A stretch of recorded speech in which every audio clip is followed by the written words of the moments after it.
Picture this. You walk into a hotel room with a woman. You take out your wallet and pay her $500. You two do a little Marvin Gaye. Let's get it on. You know, some premium subscription-free in-person booty tap dancing. Nobody records it. You both go home.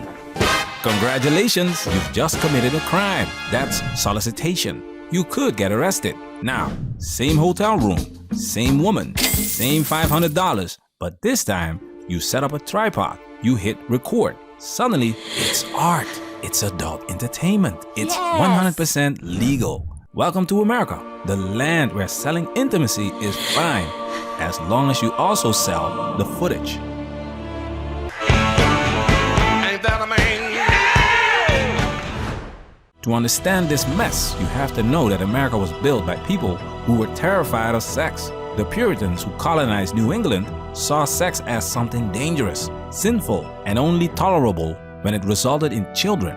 These were people who thought smiling too much was a sign of moral corruption. Prostitution in early America was treated like a contagious disease, not because of STDs, but because it challenged the moral order. The good woman was supposed to be a wife and mother, not a businesswoman selling her body. And here's the kicker. These same early Americans had zero problem with brothels if they were hidden. Cities like San Francisco and New Orleans had thriving red light districts in the 1800s. Men in power used prostitutes, then passed laws to protect society from them. The hypocrisy is as old as the country itself. The legal magic trick. Here's how the law works in the US. If you pay for sex in person, illegal. Prostitution laws. If you pay for sex in person, but also film it for distribution, legal. First Amendment protection. Why? Because the courts decided PRON is expression. The most important case? California versus Freeman, 1988. In this case, Harold Freeman, a corn director, was charged with pandering, procuring prostitutes. But the California Supreme Court ruled that if the sexual act was part of a scripted performance for a film, it wasn't prostitution. It was protected speech. Translation: put a camera in the room, and the law magically transforms a crime into a career. The prawn economy is too big to fail. Why don't lawmakers touch corn but keep prostitution illegal? Money, plain and simple. The US prawn industry generates billions. It employs actors, directors, editors, lawyers, marketers, a whole legal infrastructure. It pays taxes. It has lobbyists. Prostitution, that's street level, untaxed, and outside the system.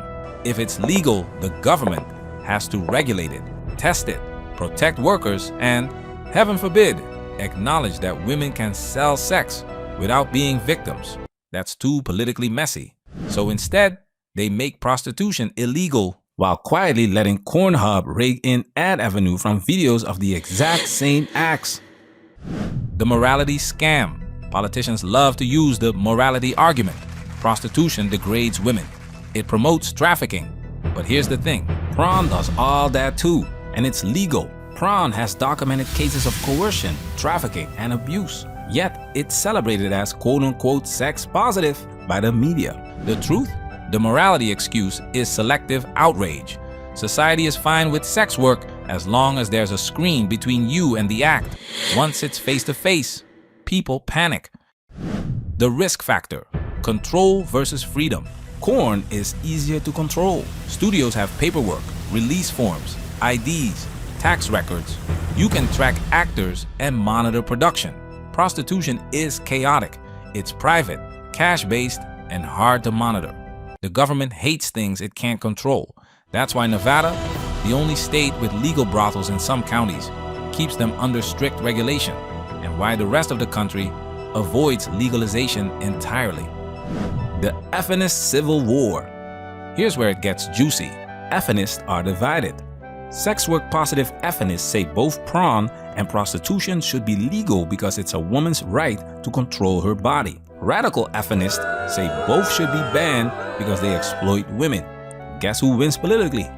The side that doesn't legalize prostitution but keeps PRON because it fits into the quote-unquote safe fantasy narrative. It's easier to say porn is empowering, it's art, than to defend street prostitution in a TV debate. The internet blew up the illusion. Back in the 80s and 90s, PRON was something you bought in a store.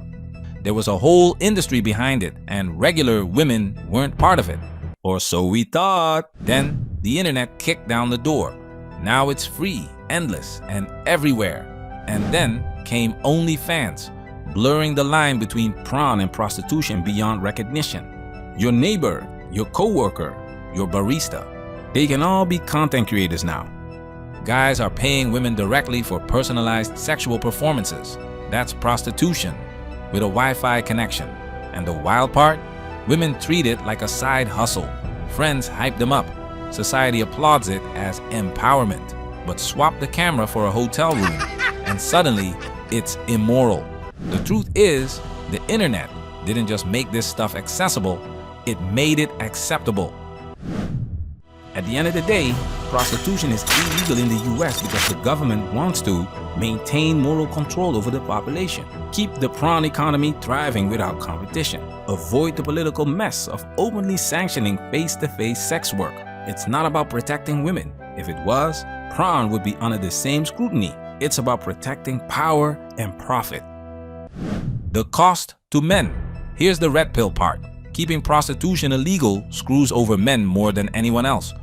Porn gives men the illusion of sexual access, but no real intimacy. Prostitution could give men the ability to fulfill needs without the long-term risks of dating in 2025. False accusations, divorce courts, child support traps. By keeping prostitution illegal, society funnels men into two options: consume endless porn and destroy your dopamine system. Play the high-stakes dating game where one wrong move can ruin you financially.